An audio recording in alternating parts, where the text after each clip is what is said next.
Welcome to the She Heals the World talk show with Dr.S, the place to hear stories of heart-driven women creatively living free. Our episodes highlight conversations and insights that support the values of self-care, creative and personal freedom, slower living, happiness, health, and wellness to help you live your absolute best life. To be a part of the movement and join the conversation, step inside our free Facebook group, She Heals the World, and say hello. It brings me great joy to bring you our next episode. Hey everybody, welcome to the She Heals the World talk show. Thank you as always for listening. So today I'm really excited to introduce our guest, Kayla Trapp. Kayla Trapp is a personal finance blogger and a certified financial coach. And she's here to talk to us about paying off debt, how to do it right, and if it's even worth it in the long run. Kayla, welcome to the show. Thanks for having me. Great. So tell me, how did you get started in this work? I mean, this is a totally very niche field. It's very interesting work, but it could also be really challenging. How did you even fall into it? This is always a very funny story to tell. So actually, I got introduced, I would say, to the personal finance space right after my husband and I got married in April of 2018. And so for our honeymoon, we decided to go on a cruise, a 7-day cruise along the Western Caribbean seas. And well, we didn't have any money to pay for the cruise. So in order to take it, we had to max out a credit card. So while we were there, I had a sort of aha moment of how are we making over 6 figures and can't even afford to take a vacation. We literally had $0 in savings and was one major emergency away from basically losing everything. So I sort of made a mental note to myself that when I got back home, I would figure out a way to get out of the mess that we had created. And once we got home, I did some research, and then I happened to stumble upon the debt-free community on Instagram. And I was so amazed to see that it was so many people that were pursuing financial freedom. And so that just really inspired me to do the same, because I'm like, okay, if all these people are doing it, these people are just like me, they're doing it, I can do it too. So right then and there, I made the commitment to create a budget and a debt payoff plan so that I could get our finances back on track. And so when I first started out, I created an anonymous page on Instagram because I'm like, I don't want anyone to find me. I don't want anybody to know that we have all of this debt. I am so embarrassed. But then within not even a year, my following is just grew and grew and grew. And then I got people was DMing me and asking me, how are you able to pay off your debt? What are your secrets? Can you help me? And so in doing so, I was like, okay, I'm sharing all this information, but I have so much information to share that Instagram is not enough. So then that's when I decided to create a blog so that I could actually break everything down, what I was doing step by step, so it can inspire others to do the same. So September of last year, that's what I did. And here we are today. So what have been some of your wins in the business and in your own personal debt relief journey? So one of the biggest wins that of our debt-free journey is last September, actually, as well, I decided to sell my car. I had a 2016 BMW X1, and for at that point, we had been on our journey a little over a year, and I went back and forth on whether or not that was a good idea. Should I do it? Should I not do it? Because up until that point, I had always tied my success to the things that I was able to achieve, like purchasing a house, driving a luxury car, getting degrees. And so I felt like if I was to get rid of my car, I would be a failure. But after I kept seeing the numbers and seeing that we weren't really making the progress that I wanted us to make, my husband and I, we sat down and we realized, okay, if we get rid of this car, this will bring back almost $1,000 to our monthly budget, and we'll be able to pay off debt at a much faster rates. And so that's exactly what we did. We saved up enough money to pay off the underwater balance, and we sold it. And that has been the best decision that we've made so far. Wow, amazing. And I'm quite sure you can say now that you probably have some room on your credit cards if you wanted to go on a vacation. Yes, we definitely do, because I paid all of my credit cards off. My goal was to do so by the time I turned 30 last February, and I did just that. I think it was like right after my 30th birthday, I made the last payment to my last credit card. So that was the Wow. best birthday present ever. Congratulations. That's amazing. All right. Well, I cannot wait to jump into these tips about paying off debt. So I'm just going to turn it over to you. Before you get started, though, is this an episode good for, well, who is this episode good for? Because we have women here who are dealing with like $10,000 of consumer debt, all the way up to people with student loans who are dealing with like $500,000 of student loan and consumer and mortgage debt as well. So who is this episode good for? Or maybe it's good for everybody. What's your opinion on that? I think this episode is good for anyone that has from $500 in debt up into $500,000 in debt. My husband and I, we actually had six-figure debt, and it included everything. So from credit cards, car loans, personal loans, medical debt, and student loans. So basically, anyone, if you have any type of debt, the tips that I'm about to share will help you get out of it. Beautiful. Well, I am all ears, sister. I got my notepad. I'm ready to go. What do you got to share with us today? So the first thing when it comes to paying off debt, the first thing that I always recommend is to take a step back and take a look at how you've been spending your money. So when you first get started, print out the last 3 months of your bank statements and just get different color highlighters and actually go through your statement so you can categorize your expenses so that you can see how you're currently spending your money. And from there, once you have all your categories set, then from there you can create your budget. So your budget will be based on the amount that you're spending. So it'll include all of your monthly expenses, your fixed expenses like your mortgage or your rent, your car note, your utilities, anything that you have to pay every single month in order to live. And then it will also include your variable expenses. So how much you're spending on groceries, on gas, if you have a personal allowance for entertainment. So all of those things will be variable because you don't really know how much you're going to spend every single month. But starting out, I always advise my clients to take an average of how much they've spent the last 3 months and use that as a baseline to get started. Mm-hmm.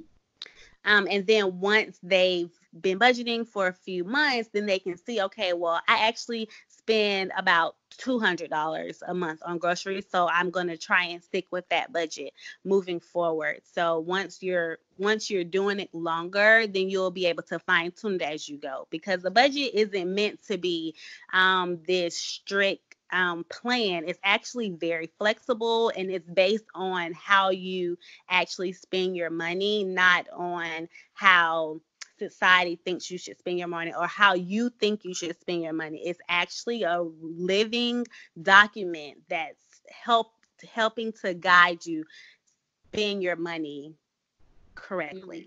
Mm-hmm. And I'm so glad you said that, because I'm sure there are some people out there who have a lot of guilt and just don't want to look at it. Like they're like, I know I spent like $600 in groceries this month, and I can't even look at that. And so yes. I feel like this is giving them permission to be like, if that's your reality, then that's your reality, sister. We got to find out how to make sure that income supports this budget. Yes, and that's the thing, because a lot of people, they see how other people are creating their budgets, or they see like these averages of this family only spends $200 on groceries. But if that's not your reality, that's okay. If you spend more along the lines of $500 on groceries, that's okay. Include it in your budget. You make Mm-hmm. it work. Make sure that you have enough income to support that. And, maybe you'll have to forego doing some other things so that you can be able to cover that expense. But yeah, it's a budget is only a spending plan. And I know, but the word budget gets so much bad rap. No one wants to budget because they think that it's just so disciplined and they think it's just so bad, but it's really not. You're just creating a spending plan for your money. You're telling your money how you want to spend it instead of your money telling you how it's going to be spent. Mm-hmm. Love that. Love that. And then from there, that's when you create your debt payoff plan. And so this is where a lot of people mess up when they get started. So there are a lot of personal finance gurus out there that'll say this is the method that you have to follow, and if you don't follow this method, you're never going to get out of debt. And then you have some personal finance bloggers or gurus that'll also say, well, these are the tips that I use and you should use them too because they helped me. And so they'll help you too. When that's really not the right thing to do. Mm. What actually should be done is you should analyze your situation, analyze your financial goals, and determine which method or approach will work best for your situation, because there's no one size fits all plan when it comes to paying off debt. Because there's so many factors like income, location that determines your how fast your progress is going to be, and then how much debt you have overall. So the two most popular debt payoff methods is the debt snowball method, where you pay your debt from smallest balance to greatest balance regardless of interest rate. And then the other method is the avalanche method, where you are paying your debt off starting with the highest interest rate. So both methods are great, and they're great for people, for different types of people. So if you're like me and you need momentum and you need quick wins, and that's going to be the only thing that'll get you moving along and not giving up on this journey, then the snowball method is for you. Oh, but if you are very analytical and you like math and you just like, no, I need to save money, then the avalanche method will be a better approach for you to take. Or you can mix it up. You can um sort your debt using the snowball method, but maybe for 1 month, and then next month it makes more sense for you to pay off your highest interest rate, because that'll help you get to your financial goals faster. So analyzing your situation and actually knowing what works best for you will tell you exactly the method that you should take when you pay off your debt. One of the other big things is changing your mindset about money. So you mentioned having an abundance mindset. This is also a very important, because I know a lot of times the way that we view and think about money has a lot to do with how we were raised, or what we were taught about money growing up, or how we saw our parents struggle with money. And Mm. so changing our mindset about money will help us look at money totally different. We'll look at it as a tool to help us get to where we need to go, versus something that's holding us back from reaching our goals. Mm. So basically just going from thinking, well, um, my growing up, my parents didn't have anything, so it's okay if I don't have anything either. Or I've always struggled with money, so it's always going to be like this. Or, debt is normal. It's okay. Everyone has debt. But if you change and flip that to say, okay, well, I'm going to break this generational curse. Yes, my parents and my grandparents may have struggled with money, but I'm going to stand up and I'm going to do what it takes to get my finances in order so that this ends now with my generation and generations after me. You won't have to suffer and go through and have the same mindset as I had, or just switching from, I'll never pay off debt to I can do this. I can actually pay off debt. There are so many people that have paid off debt. Yes, I may not go or pay off my debt as fast as someone else, but I can do this and it can be done. So switching your mindset, to think that you can't do it just because what's happening in your past or based on your current situation where you currently are, you can absolutely do it. Because when I started this journey, we literally had $0 to our name, and to this day, we've already paid off $73,000 in debt. So wow. And that's in how long? Was that a little over a year? now we've been on our journey for about a year and a half. Wow. That is amazing. 73,000. Beautiful. Beautiful. So, I mean, you talked a little bit about the mindset stuff, but what if there's that person out there who's just like, yeah, it sounds good and it'll free up some cash for me, but at the end of the day, like, I don't care. I'm just going to die with this debt. Like, is it really worth it to pay off your debt in the long run? Yes, I think it is worth paying off your debt, because when you're on this journey towards debt freedom, it not only helps you learn how to manage your money correctly, it basically transforms your entire life. Like, your outlook on life absolutely changes. Like, I went into this only just wanting to pay off my debt and to become debt free, but I am not the same person I was when I started. Like, the way that I view life has changed, the way that I view material things have changed. Like, I actually now realize that, material things don't really matter. What matters is things that money can't buy, like spending time with your families or experiences, taking vacations, creating those memories, not always having the latest, greatest, newest luxury bag in your closet. So it's like you just realize all these things, that it's so much more to life than just accumulating things and actually going out there and living. That's what debt freedom gives you. And it gives you the ability to live life however you want. Because right now, you may have all this debt and you are relying on the job that you're at in order to pay your bills.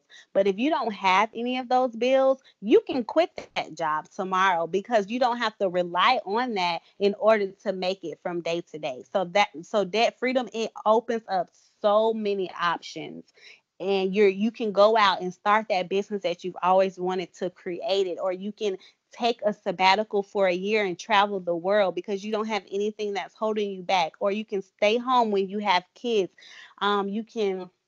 You can retire early. You can literally, your options are endless when you don't have debt. Debt really, it holds you back from actually living the life that you've always dreamed of. Beautifully said, Kayla. If you could look back and give your 10-year younger self any piece of advice, what would it be? I would probably say that retail therapy isn't a cure to emotional, mental, or physical instability. And the reason why I say that is because a lot of us, especially women, we don't think that it's okay to go to therapy, but it's okay to seek therapy and to use other outlets to heal, like reading, writing, meditating, to close old wounds, new wounds, and using shopping as a way to try to heal those things. It doesn't work, and it only makes it worse. And so if I could go back and talk to my older self, I would say It's okay. You can go to therapy. You can go and talk about it and get all of that stress and emotions and anxiety off of you. You don't have to walk around and carry that on your back yourself. And you don't need to mask it by going out shopping, impulsive buying all these things that you don't need. And then another thing that I would tell myself is to listen to your parents because they are right. As a young adult, I just thought that I knew everything. But now, as I have matured and I've become a wife and I've become a mom, I find myself repeating some of those same lessons that my parents tried to teach me. And now I'm trying to teach them to my daughter. Or I'm simply cleaning up the mess that they tried to prevent me from having like 6 figures of debt simply because I thought that I had all the answers. So I know they'll never say I told you so, but I just really appreciate having them there and having parents who instilled very good life principles in me when I was growing up. Oh, well, I can tell you that you're very lucky to have parents who won't say I told you so, because mine surely would tell me all the time. I told you so. So, very great having you on the show today, Kayla. Tell us, where can our audience find you and how can they support your work? You can find me online at pHERsonalfinance.com, and I'm also on Instagram as Personal Finance, and that's pHERsonal Finance. And that's a platform that I created to inspire women to pursue financial freedom and to have a safe space to actually talk about finances without feeling judged, and so that they can have the freedom to live the life that they've always wanted. Beautiful, Kayla. Thanks so much for coming on the show, and I can't wait to have you back. Thanks so much for having me. Well, there you have it. Thanks so much for listening to the show today. And as always, for more resources, as you continue to live out your beautiful mission of healing the world and grow your beautiful business, you can head to www.shehealstheworld.com/freebie to see what new resources I have in store for you. Thanks for listening. Tell a friend, and I can't wait to see you at the next episode.